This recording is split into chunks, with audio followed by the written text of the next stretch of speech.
Hello everyone and welcome back to the channel. Today we're going to talk about development tools that I use every day to help me in my development life. So let's go ahead. So the first tool I wanted to show you is Visual Studio. Visual Studio is for me the most powerful tool for coding and doing everything that I need related to creating applications or creating code. In this case, for me, I've been using Visual Studio since 1999 when it was Visual Basic back at the time. So for me, it's a very comfortable editor. It's a very productive environment. I have everything connected in here. I have GitHub, we have debugging, like anything that I really need to do any coding and any language, we have it in Visual Studio. That's why I would pay for the licenses. I pay for the licenses for years, and I think it's one of the best investments that I made in my career around development. I mean, having Visual Studio and the ability just to write something and doing the intelligence, like for me, these things are worth a lot. So for sure, Visual Studio is one of the best things. The next tool that I use also almost every day is SQL Server Management Studio. So this is the tool that we use when we need to do something in the database, do a query, run a specific process, or anything that we need to do and do a quick query. For sure, that's what we use. And I mean, it's very simple to use. You can browse tables, you can create tables, do your queries, see the results, export those results, like run tasks, run anything that you really need. And I think it's a very powerful tool in any case. For sure, like, man, check it out. If you use a SQL Server, I think this is one of the best things that you can use to actually get your job done and actually be more productive around SQLs and writing those scripts that will help you out for your database. Like, be sure to check it out. It's free. Like, SQL Server Management Studio is totally free, and you can download it and start playing around. The next one, it's Notepad++. Of course, we as developers use all the time Notepad for everything. Why not use Notepad+? It's free. And Notepad+ is wonderful because it can handle big files and it can handle any type of text files that you are using that you might have a big amount of data in them. So it handles those really well. And the nice thing about Notepad++ is that it also has formatting in. So if you have C# codes, HTML, CSS, it can recognize that and then it will format it properly so then you can work with it. It has the tabs thing here and a bunch of other nice features that will take your Notepad experience to the next level. Even though, let me tell you that Notepad for Windows has come a very long way. Like, it supports tabs now, and I'm pretty sure it has some nice being added. So be sure to check out the one that comes in Windows 11. It's really good too. I use it very frequently, but if I need more powerful code editing or maybe just to quickly check a file in there, I will use Notepad+ because it's very fast. And remember, it's free, so go ahead and download it. The next tool that I use every day too is GitHub Desktop. And I know most people recommend to do and work with GitHub using the command line and letting the commands and all that. But look, if I don't need to memorize a bunch of things and a bunch of commands, and there's something that will help me out with my productivity, and so I don't have to look for things all over the web, I will use those tools. And for me, GitHub Desktop is one of those because it would allow me then to change between branches, between repositories, and look into anything that I'm looking, look at the changes, look at developer codes and their changes, and approve it, submit it, merge, push. I mean, this thing will do everything that you do in the command line, but it will do it on the desktop just by clicking around. I mean, this thing is also free, and there's a bunch of things you can do. Of course, not everything is in there. You might need to go to and use the command line for some things, but I mean, almost everything that you do every day, all the time, it's already there. Why not use it? I don't care if people say that command lines are the best and that command lines you need to learn them. I mean, if this thing will save me time, I will use it, like I said. And this is what I use. It's very rare when I need to go to the command line and Git to do something. Like, it has to be a very particular scenario. Like, I can't do almost 90% of the task that I do in GitHub. I can do it in GitHub Desktop, and like I said, it is very comfortable and it will save me time. So it's also free again. You go ahead, download it, use it. Why not? The next little tool I want to show you is Raindrop. Raindrop is this bookmarking tool that actually you can use to bookmark anything that you find on the internet. And it is very useful instead of the browser because it works across devices. It's very easy to push something in there, and it actually has a built-in reader. So in my case, for example, one thing is that it has a very nice desktop app. Here I have it, for example, in the desktop app.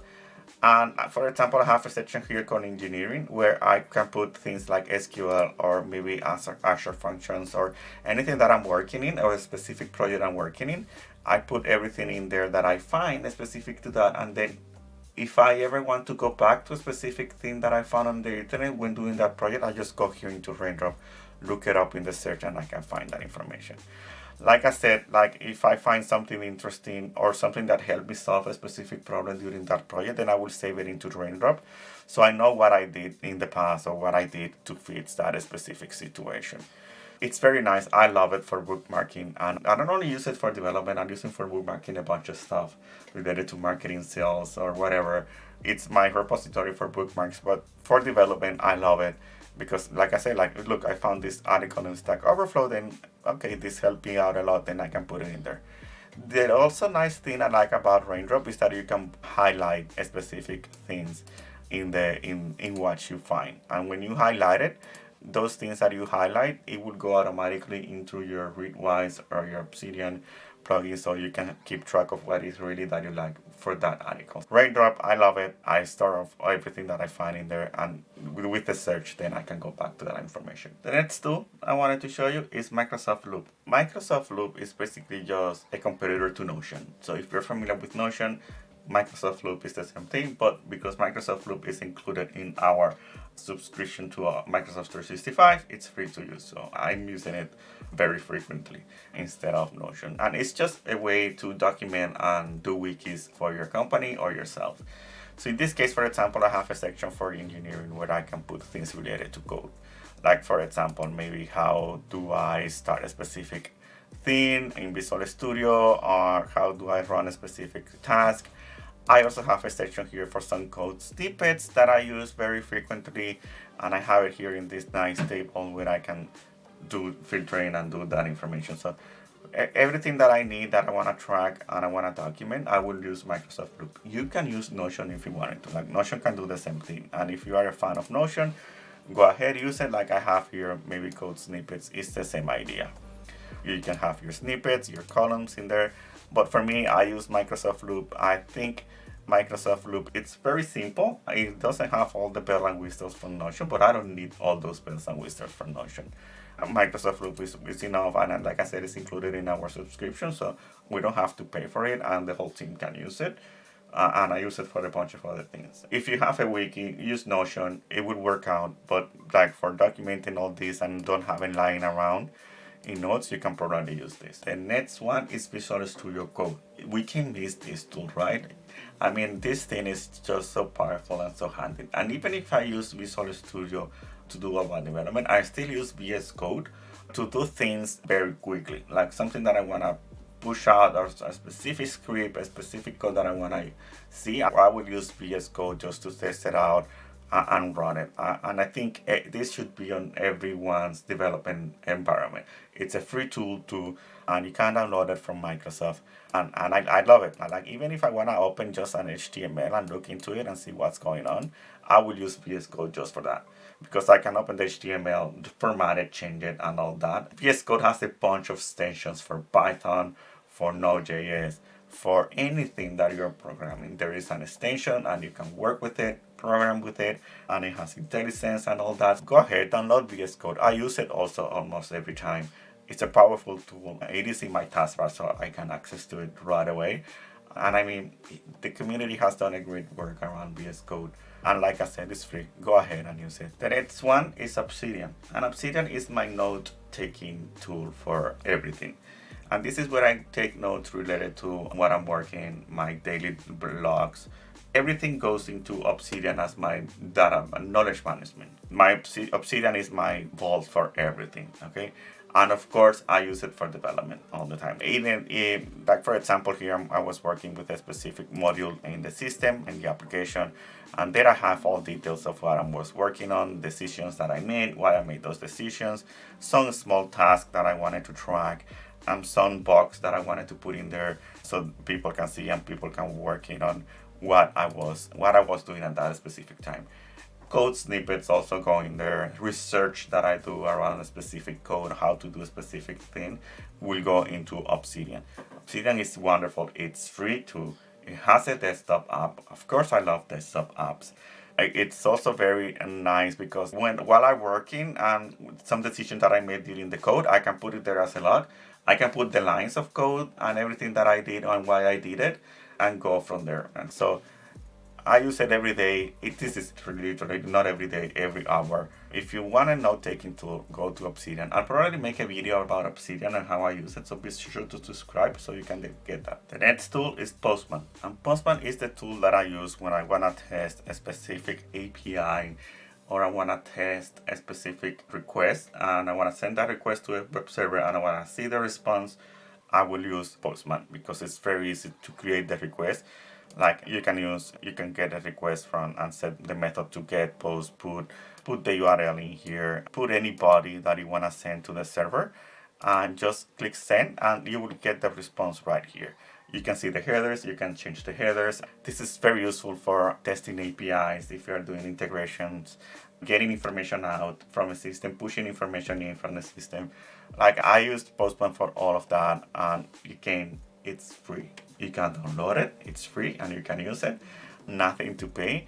For me, it's a wonderful tool. It's one of the first things that I install when I set up a new development environment. My Postman should be there, so I can start testing APIs, I start testing a specific web request, and I want to see what are the returns. So use it, like it's very nice and it's very easy to use. Final tool that I want to show you is PowerToys. If you're using Windows, you need to have PowerToys.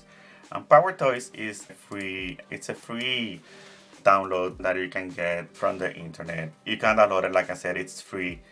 It has a bunch of small apps that you can use whenever you're doing your daily job and your daily work. One of the ones that I use almost all the time is Color Picker. And Color Picker allows me to get a specific color from anything. And then I can just hover the mouse and it will tell me what color is that. And then I can use that color in my CSS or my websites or whatever. But it really helps me out to get that very quickly. Color Picker is wonderful. For development, it's really good because I just have to hover and get that color from the heads.